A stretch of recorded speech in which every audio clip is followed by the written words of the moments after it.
For 20 years, internationally acclaimed photographer Stephen Dupont has been framing up the world's conflicts through a viewfinder. But there's one special place that holds him mesmerised. Afghanistan.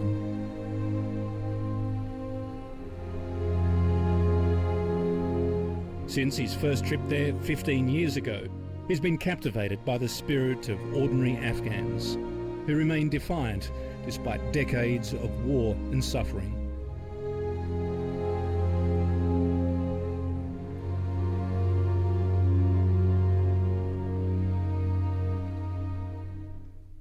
There's no other people in the world like them, you know. They're absolutely unique.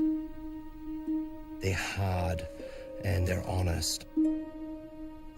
And there's this incredible richness to their culture. There's just something about the mix of all the tribes and ethnicities. It's just a wonderful, rich kind of experience just to be around them. He was there on the front line for the US-led invasion that deposed the Taliban in 2001. But the swift victory soon gave way to the frustration and bitterness of insurgency. Stephen Dupont's controversial images of American soldiers burning the bodies of dead Taliban fighters were beamed around the world.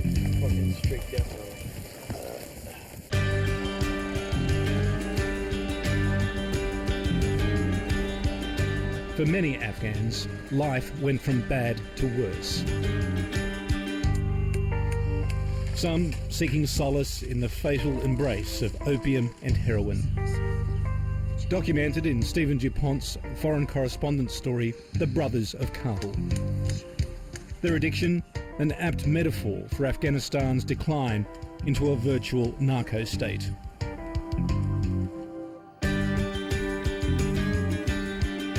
The nation has been swamped by the production of opium and heroin that not only bankrolls the Taliban insurgency, but corrupts much of the US-sponsored government. Afghanistan supplies over 90% of the world's heroin. Farmers are making money. Drug lords are making money. It's a lot of money. They're making a lot of money. The Taliban are financing the war from the sale of poppy. They're such pretty flowers. After the 2001 invasion, American troops ignored the opium poppies in their pursuit of Al-Qaeda and Taliban fighters. So colorful, right? But they did so at their own peril. Amid predictions of a bumper opium crop this year, the Afghan government claimed a great victory in poppy eradication. What I really wanted to focus on this trip was to get in and have a look at the poppy fields, to have a look at the cultivation, and to focus on the eradication. Stephen Dupont teamed up with another Australian, journalist Paul Raphael, a writer for the US magazine The Smithsonian. Together they joined a heavily armed Afghan police poppy eradication team in the eastern city of Jalalabad. This truck arrived with about 60 or 70 Afghans, just like sardines, crammed in the back of this small truck that would carry cement or something like that. We found out later that they were going to be the labour to do the actual destruction of the poppies. So we drove out of Jalalabad, and I think we were sort of heading southeast. We weren't told where we were going. All we knew was that we were going to be taken on an eradication. And so the feeling was very up, the mood was good. You know, I got a pretty good sense of security from these guys. Like, I've been going there for 15 years. You know, I've been hanging out with a lot of Afghans, and I got no sense that something was wrong. So nothing seemed to be out of order, and both Paul and I were pretty excited and happy to be there, and we were really looking forward to actually getting out there and seeing what they're doing. Their convoy tracked past the gaze of an American surveillance blimp tethered high above a US outpost. But the balloon's powerful cameras, like much of the US high-tech arsenal, was unable to detect or prevent what was about to unfold. We arrived in a town. At the time I didn't know the name of the place. We drove in. It was just one road with typical Afghan market stalls on each side and shops, restaurants and things, and our vehicle pulled up very close to the entrance to the police barracks. Some other policemen who were from the barracks had come out and they'd met them, and there was this sort of very typical Afghan meet and greet kind of thing going on, and we thought nothing of it. And so I sat inside the car, and Paul came and joined me, and we were both sitting there. He had his door closed, and my door was open and to get air, and I was smoking a cigarette, and we were talking. I'd prefer you not to use the telephoto if you don't have to. Oh, it's easier for me. And then I started showing Paul how to use my video camera, because I was hoping that he might be able to shoot some video while I shot stills and stuff like that. So we were just shooting the breeze. And then, you know, bang, you know, massive, massive explosion. You know, it was just this, from what I remember, just a really loud bang. And then darkness and silence for a little while. I just remember this calmness after the bang and the blackness. And then I heard gunfire. It was the gunfire that made me come to my senses. Amid the chaos, the Taliban ambushed the survivors, who desperately fought off the attack. So I started taking pictures of the guys that were all around me, and they were taking cover. So in the pictures, you'll see the guys actually kind of hunkered down and trying to avoid the gunfire. My reaction was to go in and take pictures, and then I hesitated, thinking, well, what if there's a second explosion? As I know that happens, you know. They wait for the rescue party to come in and get the wounded and the bodies, and they explode another bomb. And so I was really kind of, you know, tormented about this sort of feeling of another explosion. We left Jalalabad about an hour ago. It's about 10:30 in the morning, and there's been a suicide bombing here. You can see the carnage behind me. I was very close to the actual bombing, all I remember is an incredibly loud explosion, and I was sitting in the vehicle, in one of the police vehicles, and the carnage is all around. There's probably 15 or 20 bodies here. It definitely looks like what's a suicide bombing. We were about to go on a mission to eradicate the poppy fields, and this is what's happened. As you can see, it's chaotic, and I'm not even sure how badly wounded I am, except I know I'm talking and I'm on camera, and but I definitely need to get checked up as well. And then I thought of Paul. I thought, my God, you know, this is the first time that Paul had come into my head. I just realized that he wasn't with me. You know, I just thought, where the hell is Paul? I went straight to the car, and I saw Paul sitting still where he was, where I'd left him. Blood all over him, and in shock, I guess, and like I was. And I said to Paul, I said, look, just you'll be okay. I was, you know, consoling him and saying, look, you're okay. You know, I'll get you out. We'll get out of here soon. I looked to my right, and there was a policeman directly by my feet, dead. And then the whole side of our car that we were sitting was just covered with shrapnel holes. And then I said to Paul, I'll be back soon. And I actually went and took pictures, and it was almost like I was on autopilot.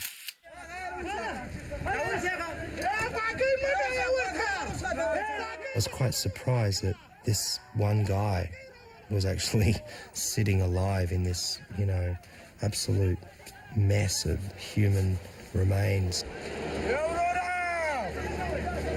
I'm a photographer, you know, and you know, this, I guess, is all part of what I'm doing here in Afghanistan, but, you know, the carnage back there was so horrific that, I don't know, man, I mean, I just don't know what I'm doing anymore. I don't know whether I should be photographing that or what. You know, I felt like I was just on autopilot and then I was just gathering evidence or something, but I don't know. I'm just questioning everything at the moment now, you know.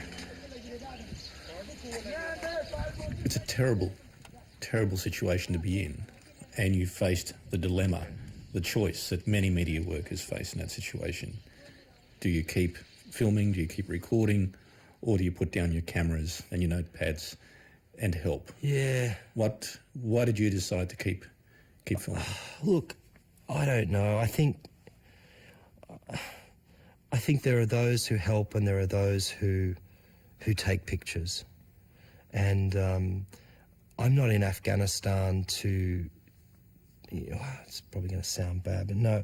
I mean, you know, I'm a journalist. I'm a photographer. You know, I'm in Afghanistan to work and to cover a story. And you know, if a news breaking story happens or if something happens like the suicide bombing, then I think my natural instincts are there to cover things happening in front of me. I'm not sure why I'm filming this. This is just the worst thing I've ever seen. There were a lot of people helping. There were a lot of Afghans there helping the wounded.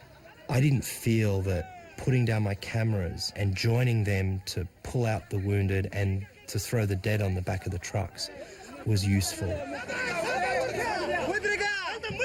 But when Stephen Dupont paused in his grisly task, he realised that Paul Raphael was not where he'd left him. He'd disappeared. My partner, my colleague Paul Raphael, I've lost, who I'm working with for the Smithsonian, and I've got to go and try and find him. He was looking a bit worse than I was. I think he was on the other side of the door where the impact was, so I just pray that he's okay. It's absolutely chaotic here at the moment, and yeah, I don't know, I think I'm just in shock. Jesus. Yeah. I just want to find my friend. Your friend is go to hospital. He's gone to the, is there a hospital here? No. To the American base? Yeah, to the American. Okay, so we need to go to the American base and I need to find him, so I think that's the best thing to do. With Taliban still in the area, he was left with no choice but to make the long, dangerously exposed walk back through town to the nearest American outpost. I don't know why I do this job. Fucking suicide bombers. Jesus Christ, I'm so lucky. I feel really lucky. I just feel so lucky. Now, I've got a daughter back home, I've got a partner, I've got family, but I just can't help feeling for the people that I've just been filming and photographing, you know? It's like 15 bodies, there's 15 people killed, including a young child. It was just horrible. It's horrible.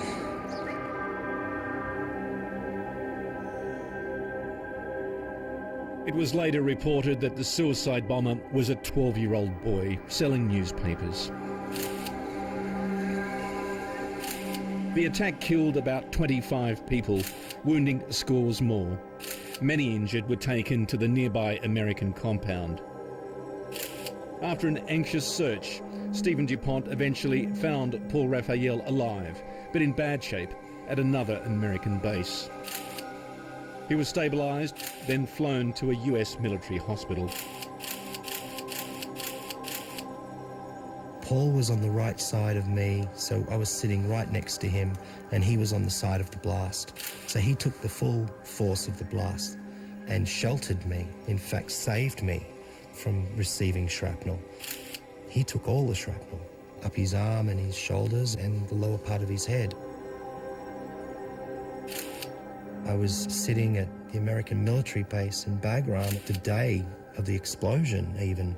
Couldn't really work out, you know, not only am I alive, I'm hardly scratched, you know. I mean, I got a couple of cuts on my head, but nothing serious enough to even sort of warrant any sort of medical attention, really. It just felt crazy. I just didn't get that I'd survived this. I mean, we were 5 metres from the blast. I can see it in the footage. We're 5 metres. We're right there. Both of us, both Paul and I, should be dead. The law of average.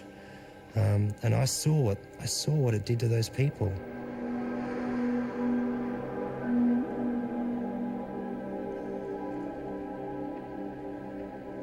Afghans have a great warrior tradition of fighting face to face.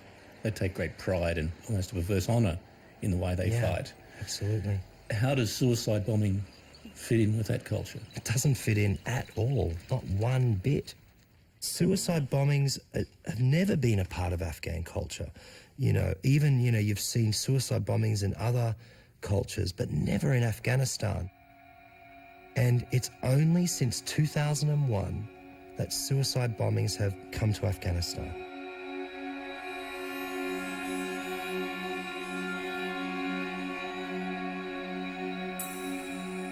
And they're on the increase.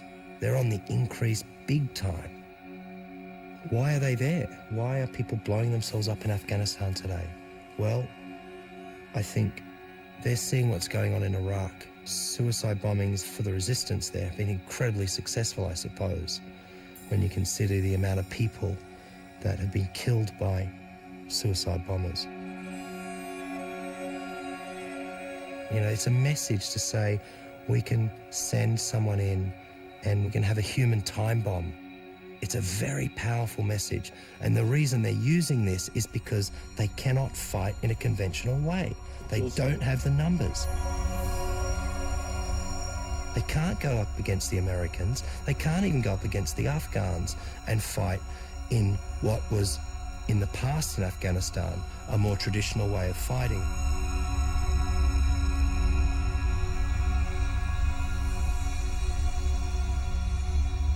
But it's also a message to journalists, to people in the media. Absolutely. Keep out. It's a total message, and they are targeting us.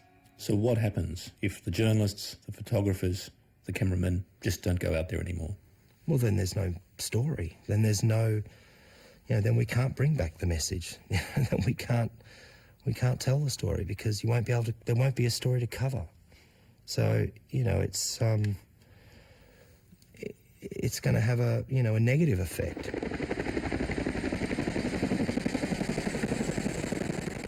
Of course, this raises the controversial issue of the media embedding with Western military forces. Yeah.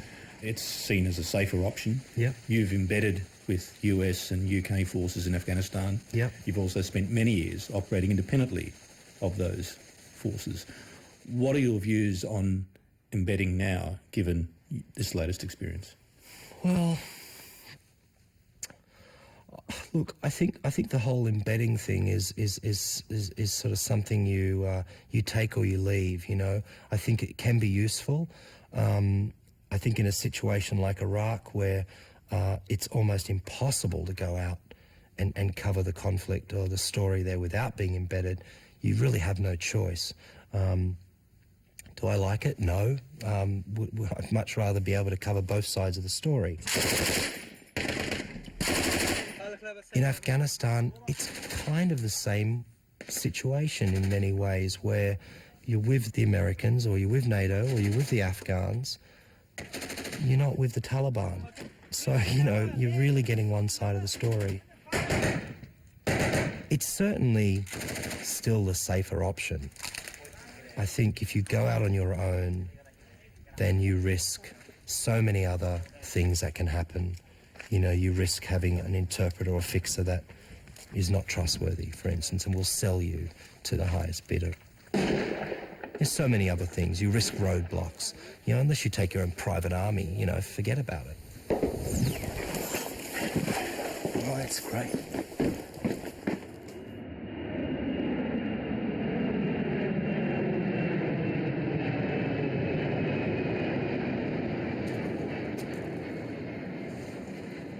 Two weeks after the bombing, and Stephen Dupont is back in Sydney. Hey, comrade. Steve, g'day, mate. How are you? There you go. Come in, mate. You're looking really well, mate. Not feeling too bad. You're looking great. It's a long way from Jalalabad, eh?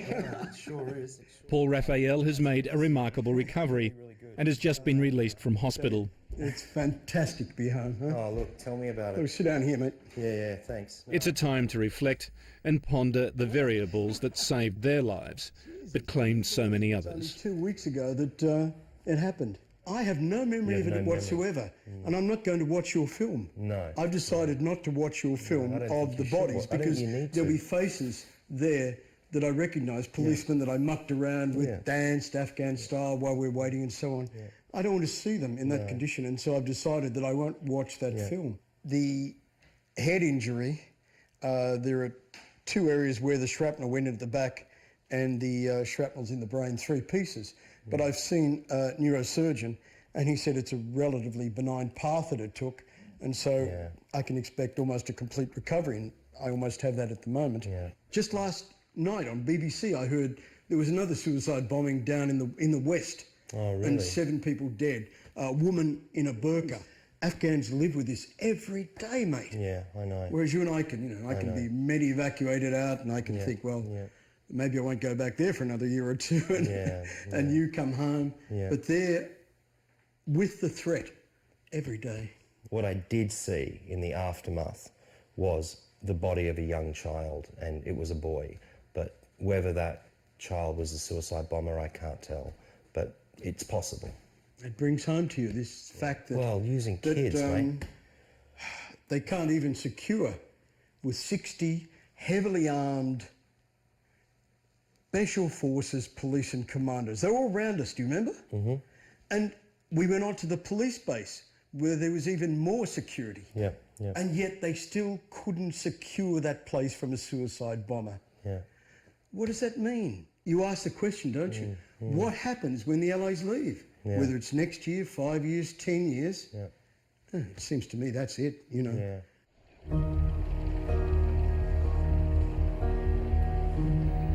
Around the world last year, 171 journalists, cameramen and photographers were killed doing an increasingly dangerous job. Most of their deaths were well documented. But nobody's exactly sure how many Afghans are dying in the suicide attacks.